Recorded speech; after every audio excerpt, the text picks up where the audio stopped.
Hello children, welcome to us education. आज हम आपको लिखवाएंगे निबंध डिजिटल इंडिया पर। ये निबंध बहुत इम्पॉर्टेंट है, तो आप इसको अच्छे से समझकर याद कर लीजिए। तो आइए शुरू करते हैं, देखते हैं कि ये निबंध कैसे लिखा जाएगा। तो आज के इस आधुनिक युग को हम डिजिटल युग भी कह सकते हैं। तो आज का जो युग है वो कैसा है? डिजिटल युग है, क्योंकि आज हमारा सारा काम किसी न किसी इलेक्ट्रॉनिक्स से ही हो रहा है। डिजिटल इंडिया अभियान की शुरुआत प्रधानमंत्री श्री नरेंद्र मोदी जी ने 1 जुलाई 2015 को नई दिल्ली के इंदिरा गांधी स्टेडियम से की थी। तो इस अभियान के शुभारंभ का मुख्य कारण क्या था? जो सरकारी योजनाएं हैं उनको डिजिटली उपलब्ध कराना, ताकि नागरिक बिना किसी बिचौलिए के भी आवेदन कर सके। तो बिचौलिए होते हैं वो क्या करते हैं? पैसे लेते हैं, लेकिन ऐसा करने से क्या होगा? अब हम जो काम है वो डिजिटली कर सकते हैं। अब हम ऑनलाइन ही सारे फॉर्म भर सकते हैं, हमारा काम हो सकता है, बिचौलियों की कोई आवश्यकता नहीं है। तो इस अभियान का उद्घाटन अजीज प्रेमजी, साइरस मिस्त्री और मुकेश अंबानी जैसे देश के सबसे बड़े उद्योगपतियों की उपस्थिति में हुआ था। इस अभियान के तहत क्या है? डिजिटल लॉकर, ई शिक्षा, ई स्वास्थ्य और राष्ट्रीय छात्रवृत्ति पोर्टल जैसे कई अलग अलग योजनाएं शुरू की गई। तो यह अभियान विशेष रूप से गांव और शहर के पिछड़े लोगों के लिए बहुत उपयोगी है। तो यहाँ तक हमने क्या जाना कि आज के इस युग को, जो आधुनिक युग है, उसको हम डिजिटल युग भी कह सकते हैं, क्योंकि आज हमारा सारा काम डिजिटली हो रहा है, इलेक्ट्रॉनिक्स से ही हो रहा है। इस अभियान की शुरुआत की थी प्रधानमंत्री मोदी जी ने 1 जुलाई 2015 को नई दिल्ली के इंदिरा गांधी स्टेडियम से। इस अभियान के शुभारंभ का मुख्य कारण क्या था? ये अभियान क्यों चलाया उन्होंने? ताकि जो बिचौलिए हैं उनका कोई काम ना हो और सारे काम हमारे डिजिटली हो जाएं, ऑनलाइन सारा काम हो जाए। सरकारी योजनाओं को डिजिटली उपलब्ध कराना और नागरिक बिना किसी बिचौलिए के आवेदन कर सकें, इसलिए इस अभियान का शुभारंभ किया गया था। इस अभियान का उद्घाटन अजीज प्रेमजी, साइरस मिस्त्री और मुकेश अंबानी जैसे देश के जो बड़े उद्योगपति हैं उनकी उपस्थिति में हुआ था। इस अभियान के अंतर्गत डिजिटल लॉकर, ई शिक्षा, ई स्वास्थ्य और राष्ट्रीय छात्रवृत्ति पोर्टल जैसी कई अलग अलग योजनाएं शुरू की गई। तो यह अभियान जो है वो विशेष रूप से गांव और शहर के पिछड़े लोगों के लिए बहुत उपयोगी है। तो डिजिटल इंडिया अभियान से क्या होगा? लोग तेज़ी से इंटरनेट सेवा का लाभ उठा सकेंगे। तो देश की ऑनलाइन व्यवस्था में सुधार होगा और आम नागरिकों को ऑनलाइन सरकारी सुविधा आसानी से उपलब्ध कराई जा सकेगी। तो डिजिटल भारत के 3 मुख्य घटक हैं: डिजिटल इंफ्रास्ट्रक्चर, डिजिटल सेवा का वितरण और डिजिटल साक्षरता। भारत की राष्ट्रीय ऑप्टिकल फाइबर नेटवर्क परियोजना का संचालन करने वाली जो कंपनी है वो है भारत ब्रॉडबैंड नेटवर्क लिमिटेड। यह कंपनी इस अभियान की संरक्षक है। डिजिटल भारत अभियान की सेवाओं का उपयोग करने के लिए हमें क्या करना होगा? अपने सभी डेटा जो हैं उसको आधार कार्ड से लिंक करवाना होगा। तो इस अभियान के कारण gas cylinder, PAN card, ration card, driving licence और जीवन बीमा जैसे काम हम घर पर कर सकेंगे। तो हम क्या करते हैं, लंबी लंबी लाइनें होती हैं, उसमें नहीं लगना होता। गैस का सिलेंडर हम घर से ही बुक करवा सकते हैं, पैन कार्ड भी हम ले सकते हैं, राशन कार्ड है, ड्राइविंग लाइसेंस है, कुछ भी जो है वो हम घर बैठे पा सकते हैं। तो जीवन बीमा जैसे काम है, ये सारे काम हम घर बैठे, इनकी जो किस्त वगैरह जमा होती है जीवन बीमा की, LIC वगैरह हैं, उनको हम घर पे ही कर सकते हैं, घर से ही कर सकते हैं नेट के द्वारा। यहाँ पे क्या बताया गया कि डिजिटल इंडिया अभियान से लोग क्या होगा? तेज़ी से इंटरनेट सेवा का लाभ उठा सकेंगे और देश की ऑनलाइन व्यवस्था में सुधार होगा और आम नागरिकों को ऑनलाइन सरकारी सुविधा जो है वो आसानी से प्राप्त हो जाएगी, उपलब्ध हो जाएगी। और डिजिटल इंडिया भारत के 3 मुख्य घटक कौन कौन से हैं? डिजिटल इंफ्रास्ट्रक्चर, डिजिटल सेवा का वितरण और डिजिटल साक्षरता। तो भारत की राष्ट्रीय ऑप्टिकल फाइबर नेटवर्क परियोजना का संचालन करने वाली जो कंपनी है उसका नाम है भारत ब्रॉडबैंड नेटवर्क लिमिटेड। यह कंपनी इस अभियान की संरक्षक है।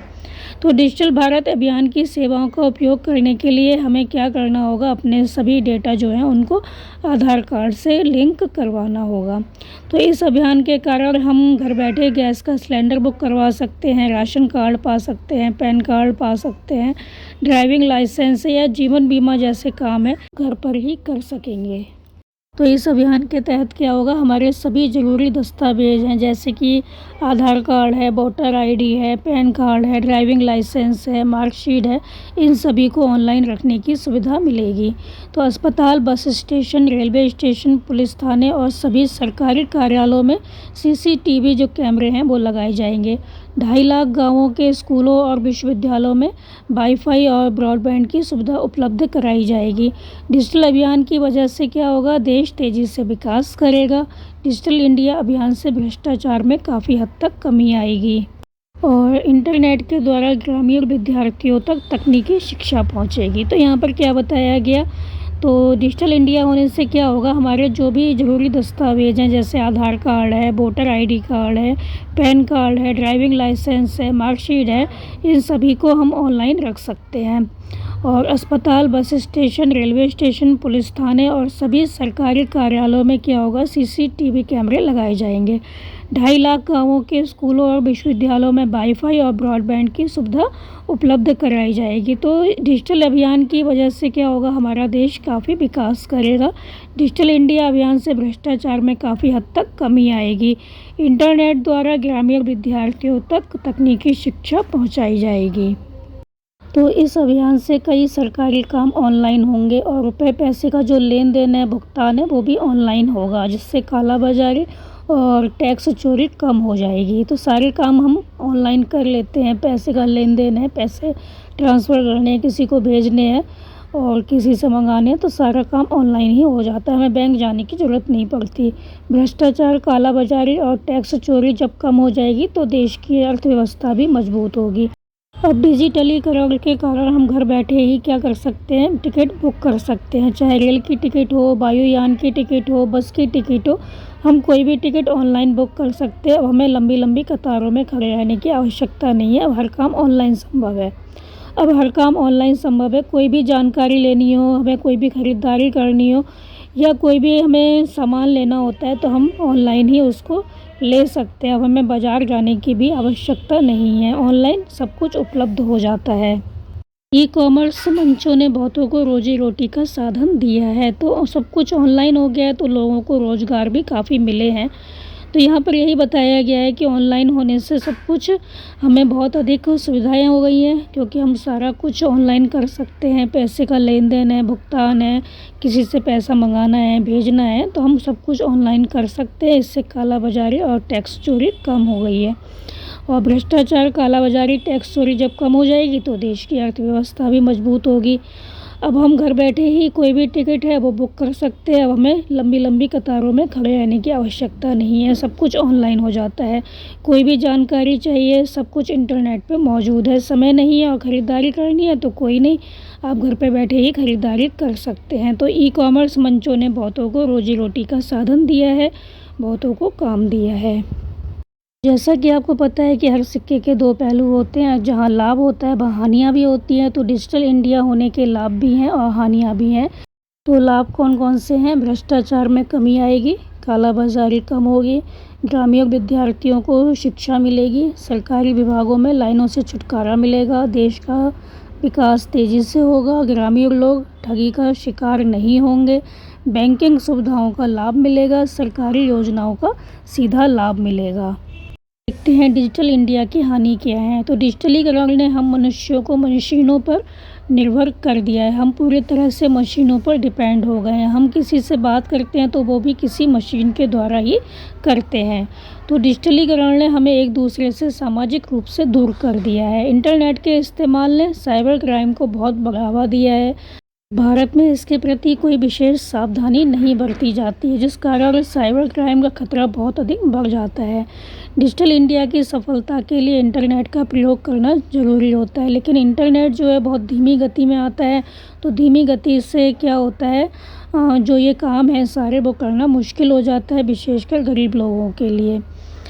तो ये था आपका डिजिटल इंडिया पर निबंध। तो आपका क्वेश्चन ऐसे भी आ सकता है कि डिजिटल इंडिया की क्या हानि क्या लाभ है, तो आप इसमें ये लिख सकते हैं डिजिटल इंडिया की हानि और लाभ में, जो हमने एंड में आपको बताया। तो आप इसको अच्छे से समझ कर याद कर लीजिए। हमारे चैनल असर एजुकेशन को लाइक कीजिए, सब्सक्राइब कीजिए और शेयर करना बिल्कुल मत भूलिए। Thank you.